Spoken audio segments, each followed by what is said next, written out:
Hello everyone, welcome to RAAONLINE. This is Nelson series. So in the module Critical Care, our next topic of discussion will be on ECMO, extracorporeal membrane oxygenation. So let's get started. This will be a brief discussion on what is ECMO, what are the different types of ECMO, where it is indicated, what are the complications and what is the prognosis or the success rate of ECMO. So you can write a short note on it. It is frequently asked as a theory question, and also many a times you would have encountered children who are undergoing ECMO in our intensive care settings. So let's get started. So let's start with what is ECMO basically. So it's extracorporeal, outside the body, when the lung fails or when two organs, that is both heart and lung fails. We use this extracorporeal support in a potentially reversible condition. This is very, very important. You do not initiate ECMO in someone whom you know the fatality is very high or the mortality is very high. In such a condition, we do not initiate on ECMO at all. So the number one prerequisite for initiation of ECMO will be the underlying health condition should be a potentially reversible one. So this is very, very important when you write the first line in your theory exam or as a definition. So do write this. Potentially reversible disease condition is very, very important. So let's see what are the circuit components, just the basic components of ECMO we will see here. Okay, so just concentrate on the image here. There are two cannulas, right? One is the drainage cannula, the blue one, that is the venous cannula, that is a drainage cannula which carries the deoxygenated blood. So this is the blood drainage cannula. The other one which takes the oxygenated blood into the system is called as the returning cannula. This returning cannula will have the oxygenated blood. Clear? So basically we have two cannulas here. One is the drainage cannula, another one is the returning cannula. This drainage cannula will drain the blood and it will go to the pump. Okay, from here the blood is pumped into the oxygenator. So this oxygenator basically functions as our lung. Okay, so the deoxygenated blood is oxygenated in this oxygenator and then it goes into the heat exchanger where it is developed, the heat is developed and then it is returned inside the body. So these are the basic circuit components in an ECMO, right? So the two cannulas, the pump, the oxygenator, the heat exchanger, and it is returned via the returning cannula. So a few points about the history. When was ECMO started and what is the how it has evolved over the last few years we are going to see. So initially when in the 1950s, to be precise, in the year 1953, previously only the bypass heart surgery was done before 1953, but why not apply the same concept when the lung was failing?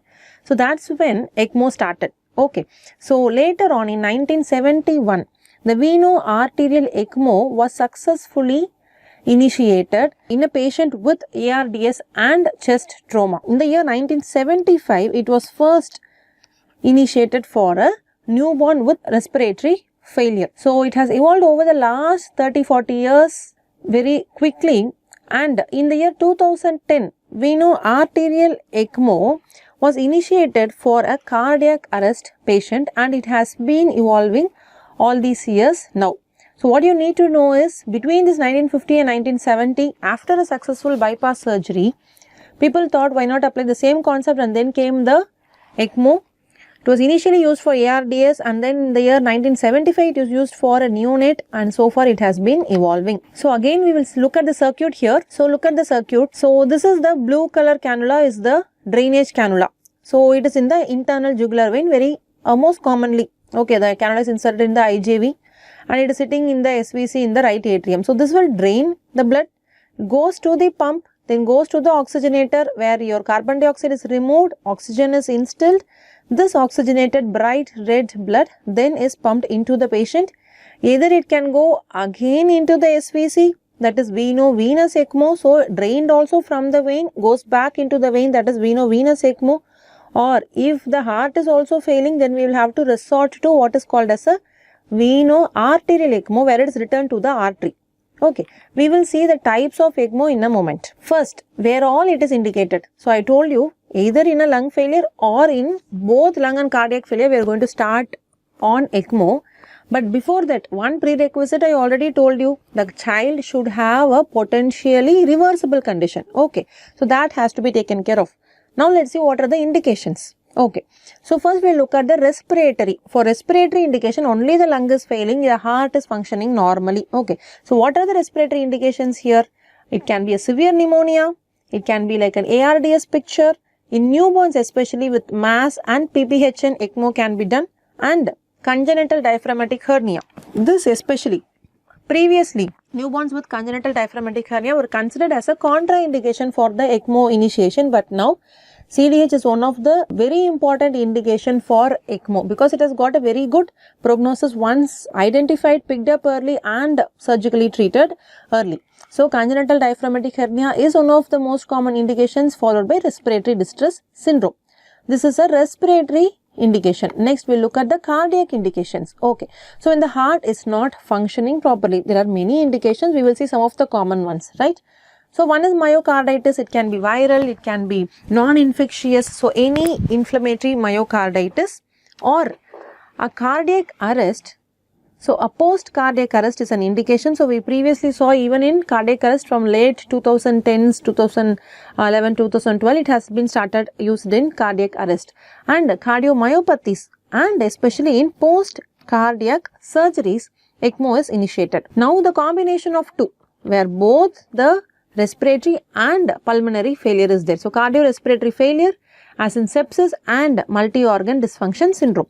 So these are the indications for ECMO. So when you start writing, start with the definition of ECMO. You can draw the component. So the 4 or 5 components of the ECMO circuit you can draw, and then you can start with your indications. Okay, so now you know the indications. You have to select the patients. How are you going to select? One is OI, oxygenation index. We have talked about or discussed about oxygenation index in the ARDS presentation. Those who haven't checked on ARDS, please do listen to the ARDS lecture also. So we have talked about OI. Basically, if the value of OI keeps increasing, it means that the respiratory failure is worsening, right? So OI between 4 to 8, 8 to 6, all those we have discussed. So OI more than 40 is like an absolute indicator where you have to definitely start ECMO. But you need not wait till the OI goes to such a higher value. So somewhere between around 20-25, you have to consider that and discuss with the intensive care unit that this patient might need ECMO. So OI more than 40 is an absolute indicator, but start considering when the OI is like 20-25. Okay. And when you have started on mechanical ventilation for a patient for 48 hours, for the first 48 hours on maximal setting, that is 100% FiO2, you have started, you are continuing 100% FiO2, and you are not able to come down on the 100% FiO2 at all in the first 48 hours despite maximal settings, then it is definitely you have to consider ECMO at this stage. Next, PaO2 is still less than 40, unresponsive to intervention. So all these are pertaining to mechanical ventilation. When a patient on mechanical ventilation, you are unable to wean off 100% FiO2, the PaO2 is still less than 40, then you will consider ECMO. Okay, one more will be this severe pulmonary arterial hypertension with RV dysfunction and a shock state which is resistant to catecholamines also. So these two are also indications for starting of ECMO. So where all you will not start, I have already told you indications you can divide into 3. One is pulmonary, second one is cardiac indication, and another third one will be combination of both, that is cardio-respiratory failure. Now selection of patients, we have told you the patients who are on mechanical ventilation. How do you select? A patient who is on who has hypotension, who is resistant to catecholamines, and who has an RV dysfunction. Okay, so these are the broad selection criteria. But whom you will not select, you cannot even start ECMO on these cases. I have already mentioned a clue for this, that is only potential reversible conditions you will have to select. Say if the child has a very lethal chromosomal anomaly, will you do ECMO? No. Okay, so we will see the contraindications one by one. Absolute contraindication will be a lethal chromosomal anomaly like trisomy 13, trisomy 18. Do not write trisomy 21 here. Okay, Downs is not a contraindication. You can definitely do ECMO in Down syndrome child. Next, already the neurological damage has happened. Severe and irreversible neurological damage has already taken place. There is no use in initiating ECMO in that child. Next, when there is an intracranial hemorrhage. This is pertaining to the newborns. So when there is already an ICH, grade 3 or grade 4, you do not initiate ECMO. So these three will be your absolute contraindications, right? So when there are absolute contraindications, we also have relative contraindications. I will tell you what are the relative contraindications now. So relative contraindication, just look at this point first. So when a child who is already on mechanical ventilation for the last 2 weeks, so the last 14 days the child has been on mechanical ventilation, and now do you initiate ECMO? Already the damage has taken place. So whenever you want to consider ECMO, it should be in the initial first week of the ventilation. Beyond that, it is again a debate, or the recovery or the success rate of ECMO is going to be low, right? So this is a relative contraindication. And irreversible organ damage, it can be other organ damage, that is also another contraindication. Okay, so what about these two? Birth weight less than 2 kgs and gestational age less than 34 weeks.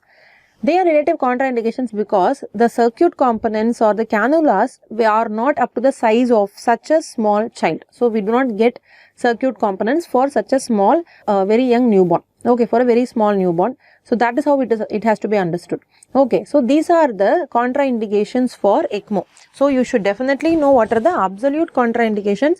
Relative contraindications, definitely if the child is already on mechanical ventilation for the last 14 days, you will have to definitely double think before starting on ECMO.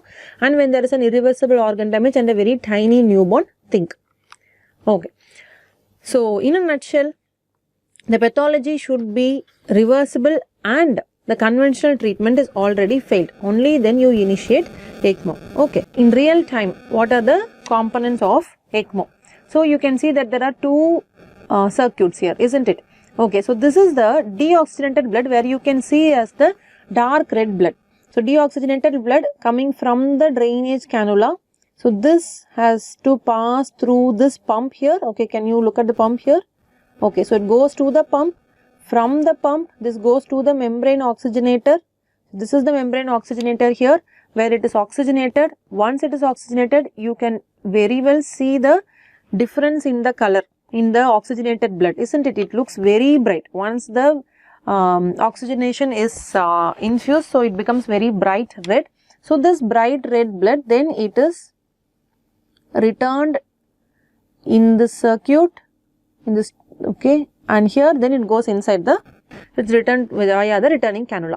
So this is the circuit component in real life. Okay, so these are the cannulas. This is the arterial cannula. This is the venous cannula. So we will see what are the modes of ECMO. So already I mentioned veno-venous and veno-arterial. So what is veno-venous? The blood is drained from the vein. It is returned to the vein. That is veno-venous. Blood when is drained from the vein and returned through the artery, then it is veno-arterial ECMO. Okay. So it's very simple. Veno-arterial ECMO is done for where both the heart and lungs have failed. We do veno-arterial ECMO. Veno-venous ECMO is when only the lung is dysfunctional, then we do a veno-venous ECMO. That's all. Very simple terms, it is the same. Drains from the vein, returns to the vein. Here, veno-venous needs good cardiac function. Heart is functioning well, then you can go for a veno-venous ECMO. So in respiratory ECMO, veno-venous system is used. What about veno-arterial? It is drained from the vein, it is returned to the artery, right? Here, when there is heart failure also and the lungs have also become failed, then we resort to veno-arterial ECMO. I hope this is clear. Okay, so we will see some representative images of both modes of ECMO here. So one is the venous ECMO. So this is the drainage cannula from the IVC. So the cannula is inserted most probably into the IJV, internal jugular vein, to the SVC. So from the right atrium, the blood is drained. So drainage cannula goes to the pump oxygenator and it is returned into the right atrium. Okay. So there are two again in veno-venous ECMO, that there are two modes in veno-venous only. It can be a single cannula concept with 2 lumen, or it can be 2 cannula itself. So here this image is a single cannula. Okay, where here the cannula is not appearing, but just imagine this is a single cannula with 2 lumen. Okay. So the 1 lumen will be for drainage, 1 lumen will be for returning. That's all. Okay. So internal jugular vein, right atrium. So both the blood, oxygenated and deoxygenated blood, is moving through the same cannula but 2 lumen. This is 2 cannula. So here what happens? You put a cannula in the SVC, you put another cannula in the IVC. So the IVC will be the drainage cannula. From here, from the IVC, it is drained, it is oxygenated and then returned it through the SVC. So both are going into the venous system only. So this is an example of veno-venous ECMO with 2 cannulas. Understood? Very simple, isn't it? Now let's look at veno-arterial ECMO. Okay, so the blood is taken from the vein and then returned to the artery. So which artery we prefer? It depends on the age group of the patient. If it is an infant or a neonate, we prefer giving back inside the common carotid artery. But if it is an older child or adolescent or adult, we prefer a femoral artery as in this picture. Okay, so veno-arterial ECMO, here you will have to write about which artery you will choose for returning back the oxygenated blood. So far we have seen what are the indications, what are the contraindications for ECMO, what are the 2 modes of ECMO, veno-venous and veno-arterial. In veno-venous, you know that is again further divided into 2 types. One is a single cannula veno-venous ECMO, double cannula veno-venous ECMO. Okay, so now you also know about the circuit. Okay, we have seen so many images so far. So now what are the essentials for ECMO? You have selected the patient also, you know the contraindications. What are the essentials? One thing you all know, whenever we do a dialysis, when the blood is coming out and going, what happens? We definitely need to do anticoagulation. You all know, right? So number 1 will be anticoagulation for ECMO also. Okay. And because of the tendency to bleed, there might be a need for blood products. And minimal ventilator settings should be there, or sometimes even a rest has to be given for the ventilation in children wherever possible. And frequent lung toileting, good hygiene of the patient, a very meticulous nursing care, prevention of sepsis. So all this should go hand in hand whenever we deal with the patient in ECMO. During ECMO, what all can go wrong, what all complications you would expect. Because of anticoagulation, what can happen? Bleeding. Yes. So the number 1 complication will be bleeding. Next, there can be a risk of even clotting and embolus also. And whenever we cannulate, there can be a risk of perforation of the vessels. That is another complication because of the, it's like an iatrogenic complication. And there can be a mechanical failure, risk of infection. So all these are complications of ECMO. So you have initiated ECMO. Now when you counsel the patients, parents, okay, so what will you tell? So you know that you have started for a respiratory case or a cardiac case, you know that, right? And depending on the age, the survival will vary, but of course you have to tell them how much percentage there will be survival.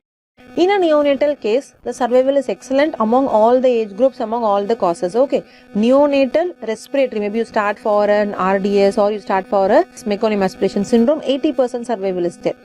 Pediatric respiratory causes like pneumonia or ARDS, there is 70% survival. Pediatric cardiac cause, say because of a post-cardiac arrest or a post-cardiomyopathy you start, the survival rate is quite low, 60%. Okay, but however, more than 50% patients survive on ECMO when compared to the mechanical ventilation.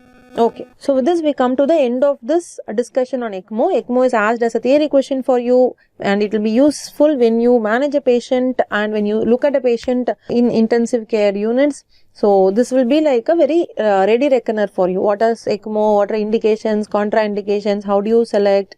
What are the complications, etc. Okay, so hope it was useful for all of you. Thank you.